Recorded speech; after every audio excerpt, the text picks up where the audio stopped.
Tapi CCTV komplit semuanya? Komplit. CCTV komplit? Saksi komplit. Saksi komplit? Iya. Hasil visum ada. Hasil visum ada? Visum et repertum ada. Berarti secara unsur pidana semuanya ini lengkap semuanya? Lengkap. Alat buktinya? Lengkap. Ditahan ya? Ditahan, Tersangkanya ya? ditahan. Naik ke persidangan?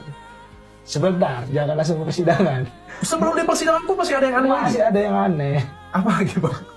Oke, pasal pembunuhan ada. Berjalan kan. Perkara ini berlanjut dari kepolisian, pemberkasan lanjut ke kejaksaan. Di kejaksaan berkas mondar-mandir, dokter.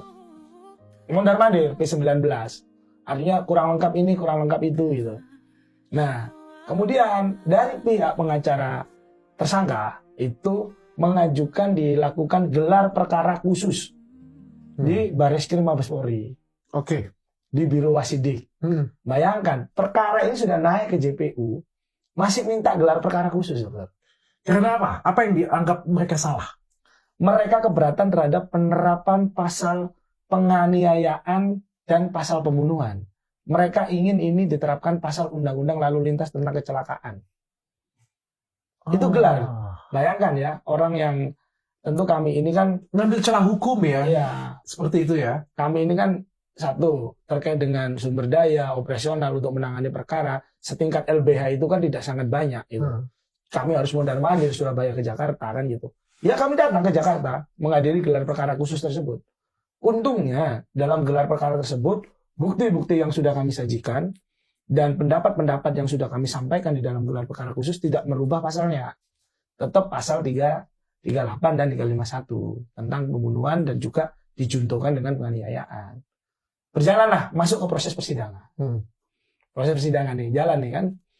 Jalan proses persidangan. Dalam persidangan itu ada serangkaian pemeriksaan saksi-saksi. Termasuk alat bukti. Disitulah saya beberapa kali saya menghadiri persidangan, saya menilai bagaimana hakim ini memeriksa. Bagaimana Pak? Jadi pada saat itu memang kondisivitas media tidak terlalu ramai seperti sebelumnya. Iya. Artinya tidak banyak.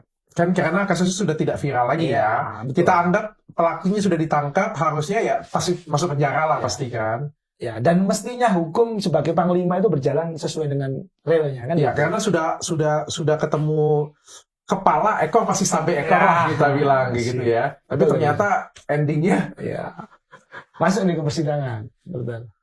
Di persidangan saya melihat bagaimana cara hakim menilai, cara hakim melihat saksi menyampaikan dan alat-alat bukti yang disampaikan oleh JPU. Di situ saya melihat hakim ini cenderung tendensius, intervensi. Oh ya? Iya. Contohnya apa? Contohnya, saya hadir pada saat pemeriksaan ahli forensik. Ahli forensik masih menjelaskan beberapa poin-poin tentang pemeriksaan hasil otopsi.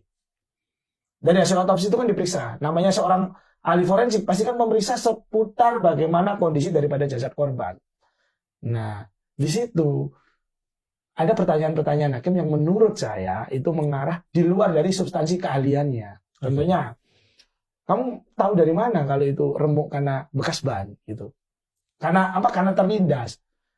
Itu kan tidak sesuai gitu. Karena dia bukan saksi fakta di kejadian, dia ahli forensik yang menjelaskan adanya pendarahan di lambung, di hati dan di dada karena kekerasan benda tumpul. Nah, ahli forensik itu kan juga ini kemungkinan bisa jadi karena ada lindasan ban dan lain sebagainya. Karena memang ada bekas ban di sininya korban itu ada bekas ban. Kan tidak mungkin orang mati kemudian matinya nggak karena bekas ban terus kita tempelkan di bekas ban, itu kan biadab sekali kan itu. Tapi CCTV-nya ada kan? Ada. Bagaimana ceritanya dia kelindas oleh ban, tapi habis itu kita bilang ini bisa jadi siapa tahu ini bukan karena ban. Nah, itu buktinya pertimbangan hakim begitu. Oh, dikatakan seperti itu. Pertimbangan hakim bahwasanya ini tidak ada cukup bukti yang menunjukkan kalau dia itu meninggal karena dilindas ban.